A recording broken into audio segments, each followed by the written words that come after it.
Sir మీ ఉద్దేశం ప్రకారం long term చేయడం వల్ల ఏమైనా ప్రయోజనం ఉంటుందంటారా?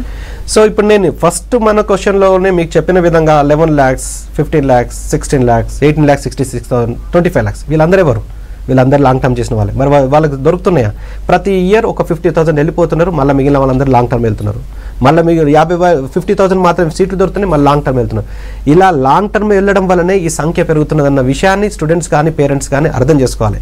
ఇంకొకటి ఏంటంటే ఎంబీబీఎస్ విషయంలో అకాడమిక్ గ్యాప్ కూడా చాలా ఇంపార్టెంట్. ఎంబీబీఎస్ ఖచ్చితంగా చేద్దామని అనుకున్న వాళ్ళు జస్ట్ క్వాలిఫై అయిన వాళ్ళు కావచ్చు, క్వాలిఫైయింగ్ మార్క్స్ కంటే కొంచెం ఎక్కువ కావచ్చు, ఎక్కువ ఛాన్స్ తీసుకోకుండా లాంగ్ టర్మ్ అంటే అది లాంగ్ టర్మే అండి. అంటే మీకు సెటిల్మెంట్ విషయంలో కావచ్చు, ఎర్నింగ్ విషయంలో కావచ్చు, ఎస్టాబ్లిష్మెంట్ విషయంలో కావచ్చు, అన్ని విషయంలో కూడా long term is a long term it self.